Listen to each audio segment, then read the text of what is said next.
ऐतिहासिक और कठोर फैसलों का दशक। नमस्कार मित्रों, मैं आपका दोस्त सुमित दहिया। आज हम बात करेंगे पिछले एक दशक में 2014 से 2024 तक इन 10 वर्षों में जो भारत सरकार नरेंद्र मोदी और बीजेपी की जो सरकार है उसके द्वारा जो कठोर फैसले लिए गए। सबसे पहले OROP, one rank one pension, जो हमारे पूर्व सैन्य कर्मी थे उनकी ये दशकों से डिमांड थी और पिछली सरकारें ये कहकर उस चीज को टालती रही कि हमारे पास जो है अभी बजट का अभाव है, और वो बार बार मोर्चा भी लगाते थे, बार बार बैठते भी थे, विरोध प्रदर्शन भी करते थे, प्रोटेस्ट भी करते थे, लेकिन वो सब डिसिप्लिन में, अनुशासन में होता था, इसलिए सरकारें सुनती नहीं थी। लेकिन सबसे पहले प्रधानमंत्री नरेंद्र मोदी की सरकार ने इस बात को संज्ञान में लिया और इसको दशकों से पेंडिंग इस चीज को लागू किया। उसके बाद न्यू एजुकेशन पॉलिसी।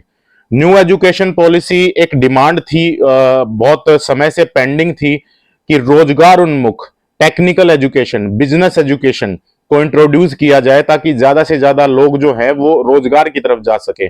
और इसका प्रभाव भी काफी देखने को मिला कि अब जो है हमारे यहाँ पे, हमारे देश में बहुत सारे स्टार्टअप जो है बहुत तेजी से आ रहे हैं और टेक्निकल एजुकेशन की तरफ भी इस माध्यम से बढ़ावा दिया जा रहा है। इसके बाद न्यू पार्लियामेंट। न्यू पार्लियामेंट भी दशकों से पेंडिंग एक डिमांड थी। दशकों से इस चीज को बस विचार किया जा रहा था, पिछले कम से कम 5 या 6 दशक से, कि न्यू पार्लियामेंट होनी चाहिए, नया संसद भवन होना चाहिए, वो इंटरकनेक्ट होना चाहिए, उसमें मंत्रियों के और मतलब ऑफिसेज और उनके लिए चैम्बर भी बनाए जाने चाहिए। ये सब चीजें चल रही थी, लेकिन ये भी मतलब जो है ना इसी पिछले एक दशक में हुआ।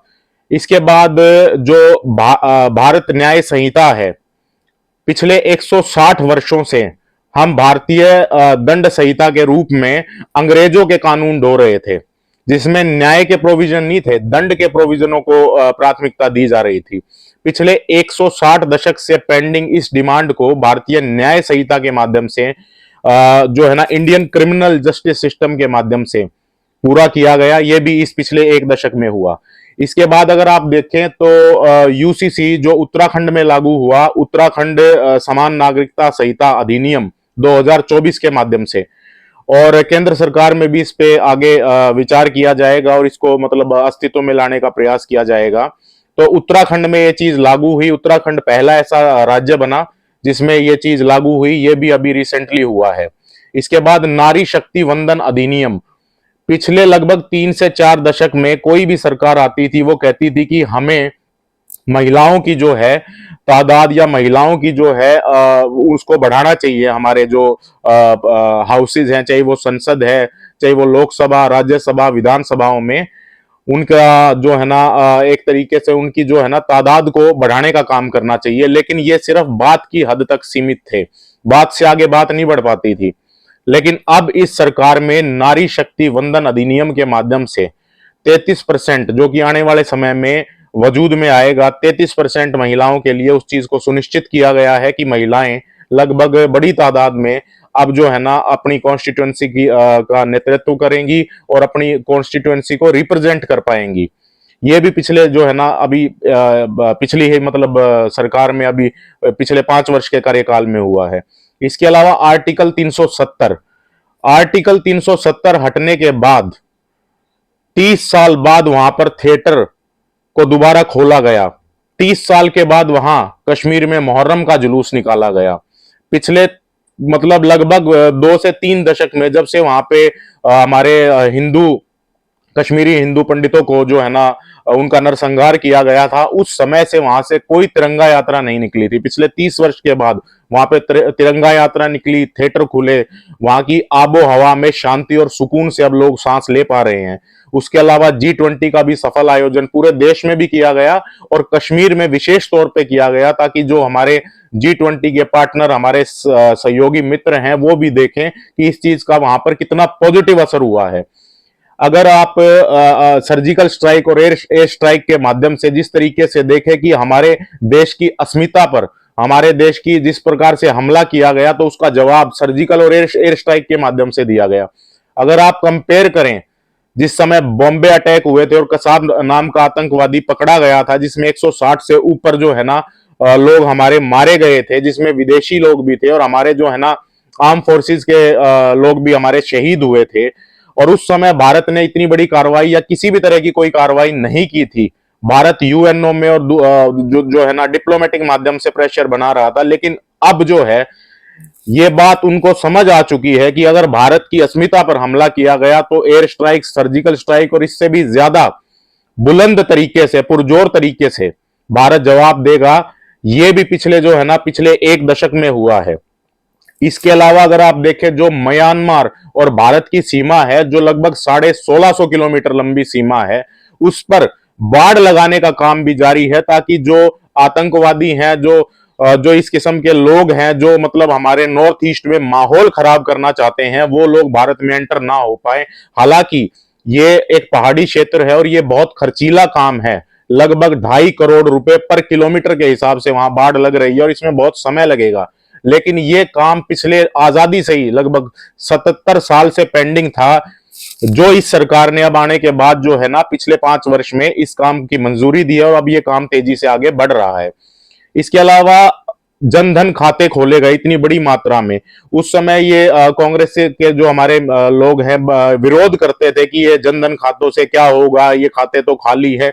जनधन खाते एक माध्यम थे जिसके माध्यम से डीबीटी, डायरेक्ट बेनिफिट ट्रांसफर, खातों में किया गया। अगर वो डायरेक्ट बेनिफिट ट्रांसफर ना किया जाता तो आज जो है कोरोना के समय में कितनी मुश्किल होती, कितने गरीबों को जो है ना उसके माध्यम से मदद भेजी गई, उनके खातों में सीधे पैसे भेजे गए। अब किसानों को जो है लगभग 3 लाख करोड़ रुपए प्रति वर्ष, 6,000 रुपए, चाहे वो छोटी जोत का किसान हो या बड़ी जोत का किसान हो, किसान सम्मान निधि के माध्यम से भेजे जा रहे हैं। कितना मुश्किल होता अगर ये अकाउंट उपलब्ध ना होते तो। ये भी पिछले एक दशक में हुआ।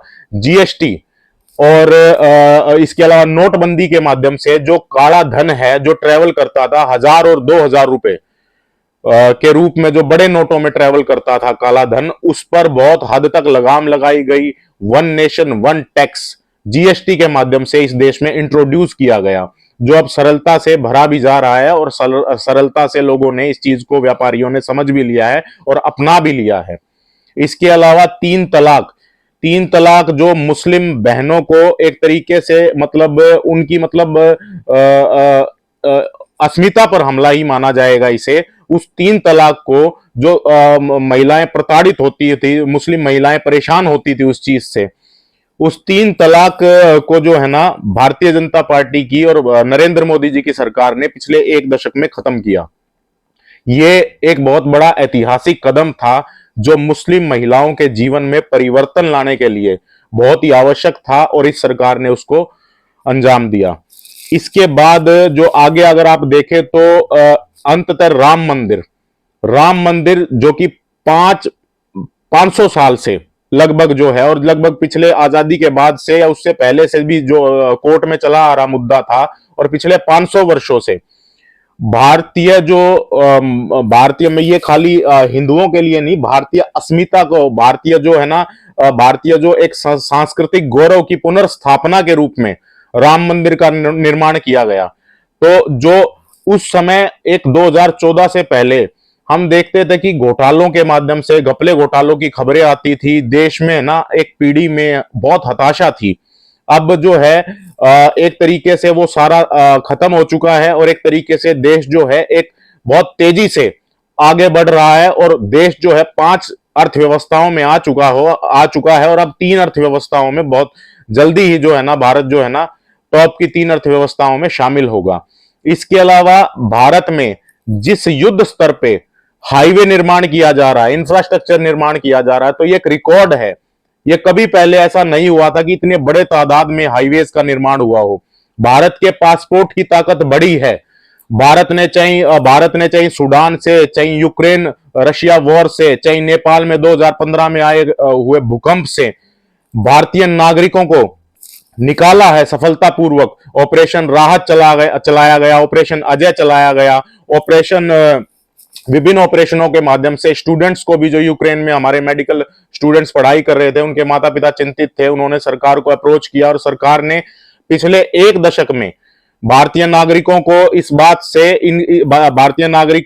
इस बात से विश्वास बढ़ा है। भारतीय नागरिक जो दूसरे देशों में काम कर रहे हैं, जब भी प्रधानमंत्री बाहर जाते हैं तो जो अप्रवासी या एनआरआईज हैं उनको जरूर किसी भी देश में जाए, ऑस्ट्रेलिया हो, यूरोप हो, चाहे वो ब्रिटेन हो, चाहे वो अमेरिका हो, वो स्टेडियम खचाखच भर जाते हैं। प्रधानमंत्री भारतीय समुदाय को संबोधित करते हैं, उससे उनका हमारे देश के साथ एक जुड़ाव और कनेक्शन, जो वहां 4 पीढ़ियों से रह रहे हैं, 3 पीढ़ियों से रह रहे हैं, उनका हमारे देश के साथ दोबारा जुड़ाव हुआ है, दोबारा वो कनेक्ट हुए हैं, उनका विश्वास बढ़ा है हमारे देश में कि हाँ, कोई ऐसा लीडर है, कोई ऐसा नेता है जो इस बात की भी मतलब चिंता करता है कि हमारे देश के लोग दूसरे देशों में काम कर रहे हैं, और अगर उन देशों में उन हमारे लोगों पर कोई विपदा आएगी, कोई संकट आएगा, या जिस प्रकार से सूडान में हुआ कि वहां पे जो है ना मतलब एक गृह युद्ध की स्थिति बन गई, तो हमारा देश आगे बढ़ के हमारे नागरिकों को सुरक्षित निकालेगा।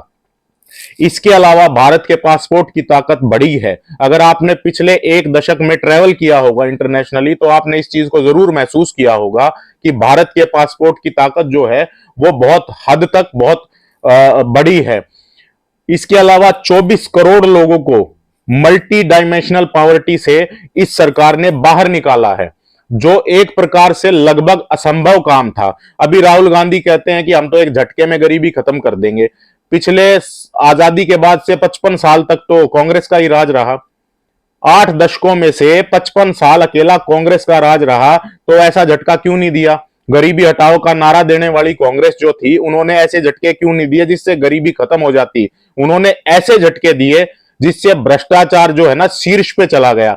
उन्होंने आसमान से, पाताल से, जमीन से, हर माध्यम से भ्रष्टाचार किया। उन्होंने ये झटके दिए देश को, तो अब देश की जनता उनको वापस झटके दे रही है, एक्शन का रिएक्शन हो रहा है।